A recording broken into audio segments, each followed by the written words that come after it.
Please like, subscribe, and be sure to click that bell button for regular and exciting indie film content and your chance to be the first to engage with the Liftoff Global Network of Film Festivals as we embark on launching the careers of the filmmakers of tomorrow.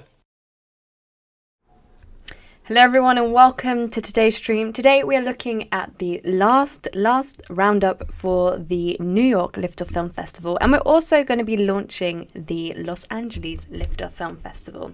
The chat room is open, so feel free to say hi, let us know which films you are supporting, and if you've seen some incredible content, whether that's for the New York Liftoff Film Festival or the Los Angeles Festival so far. We're going to start with the New York Festival, considering we're now in the final hours of the festival and there are still some votes to come in. And something that I just want to recap before we get into the statistics of the festival is that you have to vote for 2 films in order for your votes to count. So if you do submit a vote and it only has 1 vote in it, then that will not be counted. So do make sure that there are 2 votes included in your type form when you send it back to us. Fantastic. Okay, so the New York Liftoff Film Festival has been running from the 3rd of July, and as mentioned a couple of times already, it closes tonight on the 31st of July. It has jumped around a lot in these final weeks. So from last Monday when I did the last roundup to where we are today, it has been jumping around quite a bit. And there's a few new films that I'm mentioning here today that have snuck through and made it into their audience choice. Just to reiterate, this is the audience round. So at the moment we have the audience voting for their 2 favourite films, but also the Liftoff jury are going through all of the films as we speak. And they have been for the month, and they have also they will be putting through their top films for the festival as well. So when the network round goes live, which is planning on going live this Wednesday, there will be a handful of films that the jury have submitted and asked to go through to the network round, and also the top films from our audience choice as well. Okay, so the first page that we're going to look at is our local filmmaker shorts. So this has done fantastically well on the vote so far, and our audience numbers are very high. So we have had 197 votes in so far and an audience of 210. So there are still some votes to come in. So if you're sitting there and you have to vote for your top 2 films for the local filmmakers program, please make sure that they are in by the end of today. The first film I'm going to mention is A Place for Ashes, and this is on a whopping 62 votes. This film has been in the audience choice, in the roundups every week. So really well done to filmmakers Biryani and Nirana and Melissa Ingle for this fantastic project. Place for Ashes is a story of 2 sisters, Phoebe, an anxiety-ridden college dropout with a guarded personality, and her younger sister Taylor, a bubbly micromanager with a sunny disposition. The 2 of them discover how they can rebuild their relationship and why it fell apart in the first place. Really, really well done for being in pole position. Let's see if you can hold on to that by the end of today. The film I'm mentioning next, this is called Maricon, and this is on 37 votes. It is directed by Christopher Lucas from the USA. In this half-an-hour docudrama, 88-year-old veteran director, writer, actor Christopher Lucas portrays legendary boxer journalist Burt Sugar. The script by Patrick Lennon sets Sugar in purgatory, where he is forced to reflect about his lifelong support of violent sport. He wonders if he will go up to heaven or down to hell for his past deeds. Great to see that film coming back into the top 2. Now we're going to move on to the audience choice, and again we've had lots of votes come in for this. We've got 151 votes in so far and an audience of 160. So the votes and audience numbers are closing in, so if you do have votes left to give, please make sure they're done by the end of today. So a new film has snuck through and to the top of this page, and that is a film called Azar. This is on 29 votes. It is directed by Fabian Palosis from Mexico, and it follows Julian, a Mexican teenage boy who is torn between pursuing his frustrated passion for music and helping out his single mother. He is faced with the decision to steal the trumpet of an old street performer to prove himself a man in front of his friends.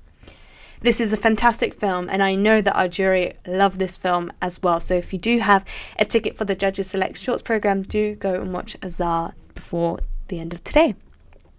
The next film is Boomer, and well done to Nicholas Wolf. He has been mentioned here every Monday so far. This film is currently on 26 votes, and it follows a young man, Charlie, and he has made a hobby of himself being a boom mic operator and strives to be the greatest. However, his hobby turns out to be a passionate obsession. Up next, we got our trendsetter shorts page, and currently this is the one that has the most votes on it so far. It has 221 votes. Our audience is of 250 on this page, so a lot of eyes have gone through and watched these fantastic films that are within the Trendsetters Shorts page. The first film I'm going to mention is on 59 votes, and I guess if you've been watching these on a weekly basis, it's no surprise that Midwest Ice Age is still in the lead. This is directed by Douglas James Corcoran from the USA, and this is a documentary. A Midwest man faces challenges as he realizes his dream of creating an ice carving company that produces spectacular art while helping to bring communities closer together. The next film is close behind. It is on 55 votes, and this is a project called Wolf. It is directed by Kathleen Dorian from Canada. Wolf is a short that captures a new mother's experience of breastfeeding, being a parent for the first time, and the roller coaster of the new identity. Up next, we have the features program. We've got 25 votes in for this program and an audience around 30. There's a new film that has crept through. It is on 9 votes, and it is directed by Malcolm Carter from the USA, and it is called Company of Prophets.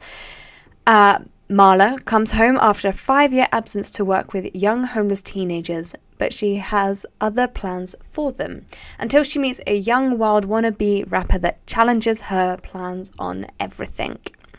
The next 2 films are tied on 5 votes. The first one I'm going to mention is Wayne's Misery, and this is again on 5 votes. It's a film from Iceland by Michael G.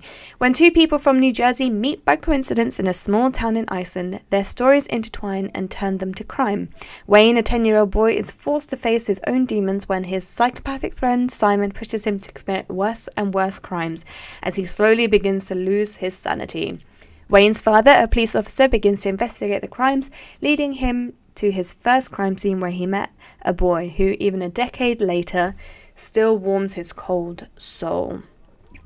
The final film I'm going to mention here today is Sampanita. This is on 5 votes again, it's tied, and this is directed by Rikita Moreno from Japan. The movie Sampanita is a love story based on a true story. Emilia is from the Philippines. Ever since she was young, she had admired Japanese culture and fashion. She got her visa and went to Japan, became a model, and at the same time she worked part-time in a Philippine bar. She spent her days auditioning and taking lessons, and her earnings from a part-time job was sent back to support her sick grandmother. So there we have it. That is our roundup for the New York Festival. And now we're going to be moving into the Los Angeles Festival. So welcome if this is your first roundup that you're watching here with Liftoff Global Network. We do these every Monday where we have an opportunity to shout out the films that are currently in the lead for the audience round of the festival. But just so you know that our Liftoff jury are also watching all of the films in all of the programs, and they will also be nominating and moving their top films into the network round along with the top 2 or 3 voted audience films from the audience round. The network round then lasts 1 week, and from there we'll be selecting our winners, season award, shortlisted films, and also our overall audience choice winners.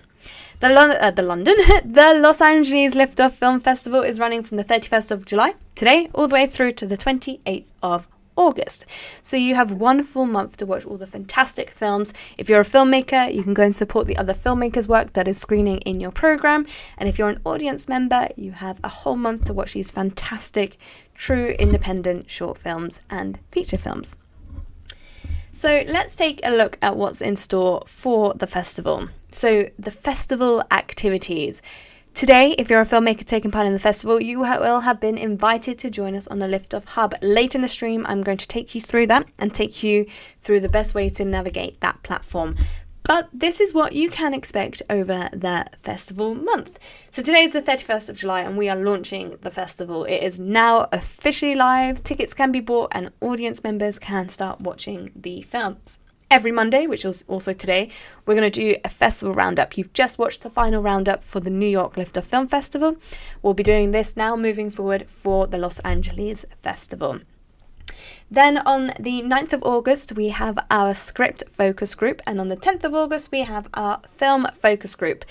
This will be available to sign up to via the hub, and you'll also be sent a newsletter about that tomorrow. So do keep an eye on that. It is an opportunity for you to meet your contemporaries, ask questions to the filmmakers, and after that, there'll also be the opportunity to watch each other's work and leave feedback in a subsection of the festival, which is really, really fun to take part in. So please get involved with that.